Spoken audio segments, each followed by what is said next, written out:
को मारते थे जब छोटे छोटे थे, उसकी खिलौना वो ले लेता था, उसका खिलौना वो ले लेता था, उसका खाना पे झगड़ा हो जाया करता था, जूते चप्पल पे झगड़ा हो जाया करता था, दोनों आपस में लड़ते थे। आज भी देखना छोटे छोटे बच्चे लड़ लेते हैं, झगड़ लेते हैं, तना तनी कॉलर पकड़ लेते हैं, मारपीट हो जाती है। लेकिन थोड़ी देर बाद देखो तो नजारा बदल जाता है। जो बच्चे अभी थोड़ी देर पहले लड़ रहे थे, थोड़ी देर बाद ये हालात होते हैं कि एक आइसक्रीम दोनों के पास होती है, ये इधर से चाटता है और वो उधर से। दोस्ती हो जाया करती थी। बचपन में भी लड़ते थे, बचपन में भी झगड़ा होते थे, बचपन में भी हमारे जीवन में विवाद हुआ करते थे। लेकिन एक बात याद रखिए, लड़ने झगड़ने के बाद दुश्मनी हमारे बीच में नहीं हुआ करती थी। ध्यान रखिए, लड़ाई झगड़ा खतरनाक नहीं होता, बैर भाव जीवन में बहुत बड़ा खतरा पैदा कर दिया करता है। बैर भाव से बचने का प्रयास करिए। बच्चों की तरह लड़ लो, बच्चों की तरह झगड़ लो, कितना अच्छा होता, कितना अच्छा होता। काश ये आदमी आज भी बच्चा होता, कितना अच्छा होता। काश आदमी आज भी बच्चा होता। ध्यान रखिए, बचपन में लड़ते हो, फिर बोल लेते हो, एक तरफ तो मारपीट करते हो, फिर थोड़ी देर बाद गले में हाथ डाल करके घूमा करते हो। लेकिन बड़े होकर आदमी को नहीं जाने क्या हो जाता है, एक बार झगड़ लेता है और जिंदगी भर की बोलचाल बंद कर दिया करता है। ये बोलचाल चालू रखिए, मौन मत लीजिए, दुश्मनी को जन्म मत दीजिए, व्यवस्थाएं आपकी बनी रहेंगी। ध्यान रखना। मान्य भर हंसता खिलखिलाता परिवार होना चाहिए।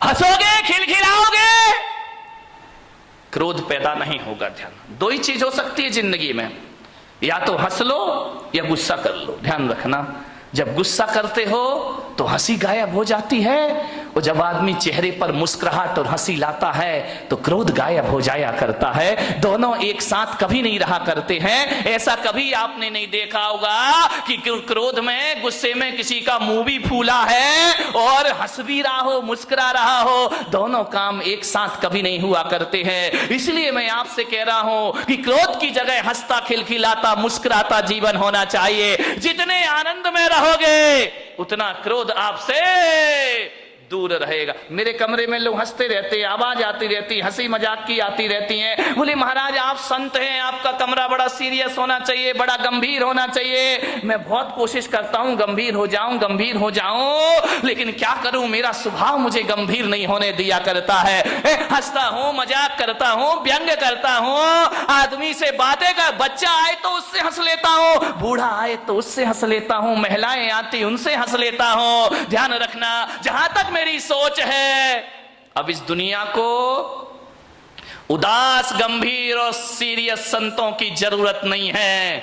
अब इस दुनिया को हंसता खिलखिलाता मुस्कुराते संत की जरूरत हुआ करती है। यदि संत हंसेगा, मुस्कुराएगा तो समाज में वह प्रेम का प्रसाद बांट पाएगा। हंसता खिलखिलाता मुस्कुराता जीवन होना चाहिए। हंसी गायब हो गई है। अब घर में दो लोग रहते हैं, हंसे तो कैसे हंसे? मुझे तो बड़ी सोच सोच के हैरान होता हूं। अब हंसने के लिए आदमी को लाफ्टर चैलेंज जैसे सीरियल देखना पड़ते हैं, कपिल शर्मा से मिलना पड़ता है, तब आदमी के चेहरे पर हंसी आती। नहीं मेरे भाई, क्रोध तनाव में जिंदगी जी रही है हमारी। झगड़े होते हैं, आदमी भी लड़ता है, महिलाएं भी लड़ती हैं।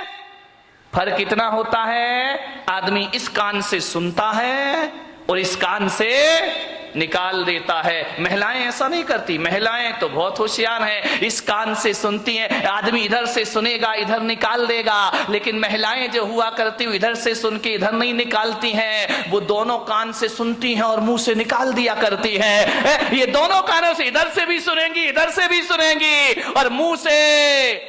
कौन बोला जब भी बोलेंगी बारूद? नहीं, यहाँ की महिलाओं की बात नहीं कर रहा, यहाँ अपने को भाई अभी चतुर्मास पूरा करना है। मैं तो बंबई वालों की बात कर रहा हूं, तुम्हारी आगे जाके देखूंगा। ध्यान रखिए, विचार करिए, आप सोचिए। ऐसा नहीं है कि इन्हें गाली देना नहीं आता है, आता है। ऐसा नहीं कि इन्हें गाली नहीं आती है, बहुत आती है, लेकिन ये बोलती नहीं है। ध्यान रखिए, आदमी तो गाली ही गाली बोलता है, हर चीज पे गाली बकता है, बिना गाली के बातों की शुरुआत। कई का तो गाली तकिया कलाम बन जाता है, हर बात पे 4 गाली बका करता है। मैंने कहा यार, जितनी भी गाली इस देश में है वो महिलाओं के नाम से सारी गाली है, माँ के नाम से, बहन के नाम से, बाप और भाई के नाम से कोई गाली इस देश में नहीं है। मैंने कहा इतनी सारी गालियां महिलाओं के नाम से क्यों है इस देश में? विचार किया कि महिलाओं को गाली आती है लेकिन ये गाली बका नहीं करती हैं, लेकिन आदमी 24 घंटे गालियां दिया कर। ध्यान रखिए मान्यवर, किन बातों पे झगड़ा होता है हमारे घर में? छोटी सी मानसिकता, बस संकीर्ण प्रवृत्ति हमारे यहां झगड़े को जन्म देती। हकीकत बताऊं, जीवन में 90% झगड़े फिजूल के हैं। देखना, कोई सिर पैर नहीं उन बातों का, कोई दम नहीं, कोई सेंस नहीं उन बातों में, जिन बातों में आदमी झगड़ पड़ता है, लड़ लेता है, मारपीट शुरू हो जाती है, दुश्मनी का संद ठिकरों के लिए आदमी लड़ता है। मान्यवर, आप यदि क्रोध करने के बाद यदि शांत हो जाएं और एकांत में बैठकर सोचें, यार मैंने जो झगड़ा किया है ये लड़ने जैसी बात थी या नहीं थी, तो 90% बातें ऐसी हैं जिनका कोई वजूद नहीं हुआ करता है, उसमें आदमी झगड़ा कर लिया करता है। थोड़ी सी गलतफहमी आ गई, आदमी झगड़ा कर लेता है, थोड़ी सी शंका आ गई, आदमी झगड़ा कर लिया करता है। फिजूल की बातों में झगड़ा है। मेरा एक जगह चातुर्मास हो रहा था, और चातुर्मास में संत निवास के बाजू में एक बहुत बड़ा मकान था। सुबह सुबह हम लोग पाठ कर रहे, भगवान का भजन कर रहे हैं, झगड़े की आवाज आने लगी। अरे मैंने कहा भाई ये झगड़ा कौन कर रहा सुबह सुबह? मेरे साथ लड़के थे, मैंने कहा जरा देखो किसी ने टीवी चालू कर दिया है क्या? बोले महाराज झांक करके देखा तो बोले टीवी नहीं है, तो लाइव चल रहा है। मैंने कहा मतलब क्या है? बोले डायरेक्ट झगड़ा हो रहा है। मैं गया, मैंने खिड़की से झांका, 2 पति पत्नी आपस में लड़ रहे, इतना लड़ रहे हैं कि लड़ते लड़ते कमरे से बाहर निकल आए, आंगन में आ गए। एक के हाथ में बेलन है, एक के हाथ में कौन बोला चिमटा है। चले ऐसे तुम लोग तैयार रहते हो बोलने के लिए, दोनों लड़ते झगड़ते बाहर आ गए, झगड़ा हो रहा। मैंने कहा इधर आओ। अरे बोले महाराज, मुझे देखा, झगड़े में थोड़ा सा ब्रेक लग गया। अरे बोले महाराज देख रहे हैं। मैंने कहा इधर आओ, ये सुबह सुबह भगवान के भजन करने का टाइम है, प्रभु के स्मरण करने का टाइम है, वो तुम सुबह सुबह पति पत्नी आपस में झगड़ा कर रहे, कोई तरीका है जिंदगी जीने का? अरे बोले महाराज हो गया, झगड़ा हो गया। मैंने कहा किस बात का झगड़ा है मुझे बताओ, मैं फैसला करूं। बोले महाराज फैसले वाले का कोई बात ही नहीं है। तो मैंने कहा लड़काए को रहे हो? बोले महाराज जब पूछ रहे हो तो हम बताते हैं, झगड़ा हमारा 12 बजे रात से चल रहा है। अरे मैंने कहा कमाल कर दिया, पति पत्नी दोनों हैं, 12 बजे रात से झगड़ा चल रहा। मैंने कहा किस बात का झगड़ा चल रहा है? बोले कुछ नहीं महाराज, आज नींद नहीं आ रही थी हम दोनों को। तो बोले क्या करे? बोले टीवी भी नहीं चल रही, लाइट भी नहीं थी। तो मैंने कहा क्या किया तुमने? बोले बस लेटा लेटा मेरे मुंह से इतना निकल गया कि मैं अपने बेटे को डॉक्टर बनाऊंगा। पत्नी ने सुना, खबरदार तुम्हारा बेटा डॉक्टर नहीं बनेगा, तुम्हारा बेटा इंजीनियर बनेगा। तो मैंने कहा यार तू इतना क्यों बोलती, जब मैंने कह दिया मेरा बेटा डॉक्टर बनेगा। पत्नी ने कहा कोई तुम्हारा अकेला हक नहीं है, मेरा भी हक है, मेरा बेटा अब फिजूल की बात है, इस पे झगड़ा बढ़ गया। बोले देखता हूं कैसे डॉक्टर बनाएगा। बोले मैं भी देखती हूं कैसे इंजीनियर बनाएगा। झगड़ा बढ़ते जा रहा। बोले बढ़ते बढ़ते हाथापाई पर आ गए हम लोग कि डॉक्टर ही बनेगा, इंजीनियर ही बनेगा। इतना झगड़ा, बोले सवेरे के 4 बज गए लड़ते लड़ते। बोले देख तू ज्यादा बातें मत किया कर मेरे से, जब मैंने बोल दिया कि मेरा बेटा डॉक्टर बनेगा तो बनेगा। पत्नी ने कहा मैंने बोल दिया मेरा बेटा इंजीनियर बनेगा तो बनेगा। रात भर झगड़े। मैंने कहा एक बात बताओ, तुम दोनों आपस में लड़ रहे हो, झगड़ रहे हो, एक बार बच्चे की मर्जी भी पूछ लो कि तुझे क्या बनना है। बच्चे से पूछना ही नहीं है, दोनों लड़े जा रहे हैं, ये बिना सिर पैर के झगड़े। मैंने कहा बच्चे को बुलाओ बच्चे को, उससे पूछो कि तुझे क्या बनना है। पति ने पत्नी को देखा, पत्नी ने पति को देखा। अरे मैंने कहा बच्चे को बुला के लाओ ना। बोले बच्चा तो अभी पैदा ही नहीं हुआ है। तेरे की आदमी, बच्चा यदि पैदा हुआ तो डॉक्टर बनाएंगे। फिजूल की बातों का झगड़ा है। ये कोई झगड़ने की बात है? सास बहू में झगड़ा हो गया। बहू ने कहा मलाई मेरे पीहर में जाएगी, सास ने कहा चल मलाई यहीं खाई जाएगी। इतनी लड़ाई, इतनी मलाई पे झगड़ा हो गया। बोले ये तो पीहर में जाएगी, पास में ही पीहर लोड़न नीरा की होगी और कहां की हो सकती है? तो बोले ये मलाई मेरे पीहर में जाएगी। सास ने कहा नहीं, मलाई तो बारामती में ही खाई जाएगी, चाहे कुछ भी हो जाए। बोले देखती हूं तू कौन होती है रोकने वाली। अरे तेरे जैसी लाखों बहुएं देखी, चल मलाई यहीं रहेगी। इतना झगड़ा, इतना झगड़ा। ससुर जी दुकान से आए, उन्होंने कहा ये महाभारत क्यों मचा रखी, झगड़ा क्यों है? बोले बहू को समझा लो, वो कह रही है कि मलाई पीहर में जाएगी और मैं कह रही हूँ कि मलाई यहीं खाई जाएगी। ससुर ने कहा तुम मलाई पे लड़ रही, लाओ मलाई लेकर आओ, मैं ही खा लेता हूँ, टेंशन खत्म हो जाएगा, मलाई लेकर आओ। सास ने बहू को देखा, बहू ने सास को देखा। बोले मलाई लेके आ, बोले तू लेके आ। दोनों ने देखा लाए कौन। अभी तो दोनों में ये चर्चा चल रही थी कि भैंस लेके आना है। अभी भैंस आई, बचा ये भैंस घर में आई नहीं, मलाई का झगड़ा शुरू हो गए। ये फिजूल के झगड़े हमारे घरों में, बिना सिर पैर की ये बातें हमारे घरों को नरक। इतनी सी महिलाओं का तो पूछो ही मत क्या है। यहाँ की नहीं, बम्बई वाली महिलाएं जो है, इतना गड़बड़ मामला है, इतना गड़बड़ मामला। अब छोटी छोटी फिजूल की बातों में झगड़ा हो जाता है। अब गर्मी के दिन थे, जेठ जी घर में आए और घर में आकर के उनने ऐसा कोई बेचारे का इंटेंशन नहीं था, कोई सोच नहीं था, ऐसा उसने विचार नहीं किया। उसके बच्चे भी आए, भाई के बच्चे भी आ गए। बोले बच्चों पास आओ, जल्दी आओ, जल्दी आओ, मैं बाजार से मीठे मीठे आम लेकर के आया हूं तुम्हारे लिए, ये आम खाइए। जेठ जी ने क्या किया, थैले में हाथ डाला, एक आम अपने बच्चे को दे दिया और एक आम अपने छोटे भाई के बच्चे को दे दिया।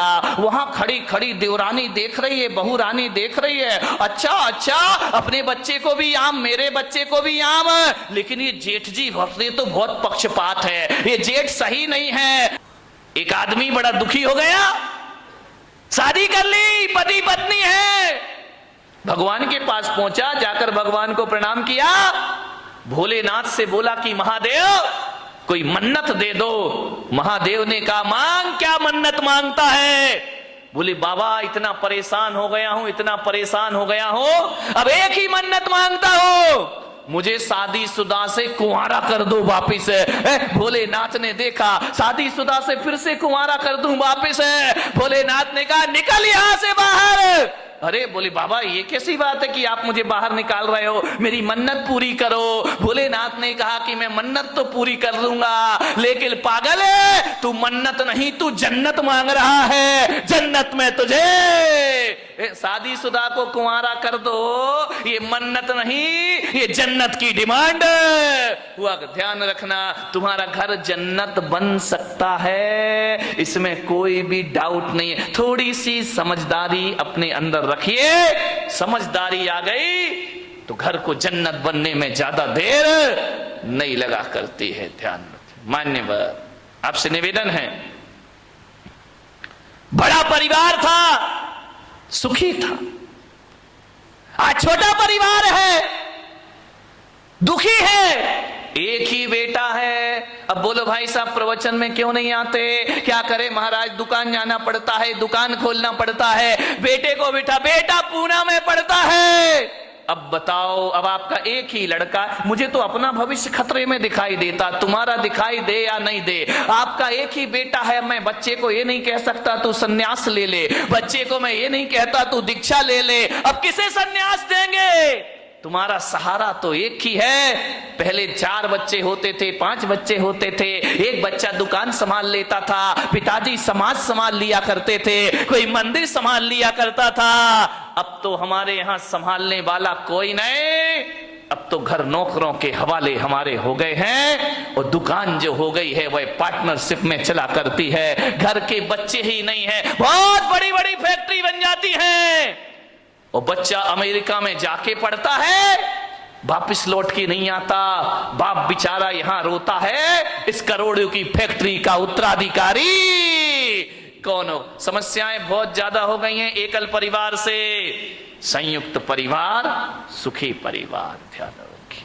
मान्यवर, क्रोध ज्यादा बट गया, कलह ज्यादा हो गई।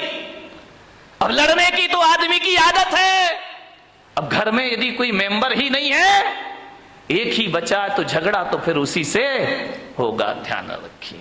मान्यवर, कलह बढ़ गई हमारे घरों में।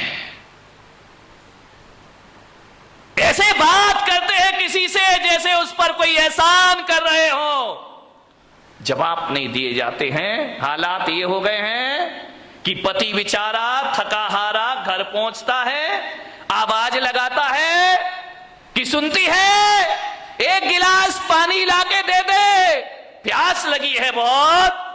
अब पत्नी क्या बोलती है, देख नहीं रहे, मैं सीरियल देख रही हूं, टीवी देख रही हूं, ऐसा करो जाके चुपचाप पानी पी लो, और हो सके तो एक गिलास मेरे लिए भी ले आए। हालात बहुत खराब है घरों के, स्थितियां भी। तुम तो पी लो, और हो सके तो एक गिलास मेरे लिए भी पानी लेकर आ जाए। यही चल रहा है ना घर में। शर्माओ मत, देखो सही बताओ जो कुछ चल रहा है। मैं कोई प्रवचन कोई आकाश से उतर के तो आते नहीं है। एक महिला ने पूछा, महाराज एक बात बताओ, तुम्हारी शादी हुई? मैंने कहा मेरी तो शादी नहीं हुई है। बोले आपका परिवार था? मैंने कहा मेरा तो कुछ भी नहीं है। बोले कब दीक्षा ले ली? मैंने कहा बहुत छोटी सी उम्र में दीक्षा ले ली है। तो बोले आप एक बात बताओ, तुमने शादी करी नहीं, तुम्हारे बच्चे हैं नहीं, तुम्हारे बीवी है नहीं है, फिर एक बात बताओ महाराज, ये तुम्हें घर की बातें कहां से पता चलती है, ये घर गृहस्थी की बातें कहां से जान लेते हो? अरे मैंने कहा मैं कहां जानता हूं। तो बोले आप इतनी बातें बोलते हो, इतना उदाहरण घर गृहस्थी के देते हो, ये बताओ महाराज तुमने ये सीखा कहां से? मैंने कहा मैंने कुछ नहीं सीखा देवी, तुम्हारे पति आते हैं मेरे सामने, रोते हैं, चले जाते हैं, अपनी घर की बातें तुम ही बता जाती हो, तुम अपनी बातें बताती हो, मेरा प्रवचन तैयार हो जाया करता है। और कहां से प्रवचन लाऊंगा? प्रवचन तो तुम्हारे बीच से बनेंगे, मैं कहां से लेकर आऊंगा? तुम ही आते हो महाराज, ये परेशानी, ये दिक्कत, वो दिक्कत, बस मैं पॉइंट नोट करते जाता हूं, मेरी डायरी में प्रवचन तैयार हो जाया करता है। और प्रवचन आएगा कहां से? समाज की बातें समाज के बीच रखना पड़ती हैं। आपको उसी भाषा में समझाया जा सकता है, आपको शास्त्रों की भाषा में समझ में आने वाला नहीं है। उदाहरण भी वही दिए जाते हैं जिसमें आप सुबह शाम जिया करते हैं। ध्यान रखना, ये दिल की बातें दिल तक पहुंच जाया करती हैं, वरना ज्ञान की बातें एक कान से सुनो और दूसरे कान से निकल जाती हैं। ध्यान रखिए, बड़े परेशान हैं लोग, बहुत हैरान हैं लोग, क्रोध से परेशान हैं। अब क्रोध तो भाई आ ही जाता है, करोगे क्या करोगे? लाख कोशिश करो, क्रोध तो आ ही जा। जहां चार बर्तन होते हैं वहां खटपट तो बोलो होगी, आगे भी। तो मेरा गला क्यों फड़वा रहे मेरे भाई? ध्यान रखिए। अरे चार बर्तन है वहां खटपट तो, अरे लड़ाई कहां नहीं होती है। ये मत सोचो कि केवल तुम्हारे घर में लड़ाई होती है, लड़ाई तो महापुरुषों के घर में भी हुआ करती है, बड़े बड़े ज्ञानियों के घर में झगड़ा हुआ करते हैं। अब आप भी बताइए, जिन्हें दुनिया महापुरुष बोलती है, आदर्श पुरुष माना करती है, लड़ाइयां तो उनके घरों में भी हुआ करती हैं। अब ये महाभारत बताओ, कोई गरीब घरों की लड़ाई तो थी नहीं, ये महापुरुषों के घरों की लड़ाई थी। महाभारत दो भाई भाई लड़ रहे हैं, वो भी तो एक झगड़ा ही था ना। कौरव और पांडव ये महापुरुष गिने जाते हैं, इनके घरों में भी झगड़ा हुआ करता था।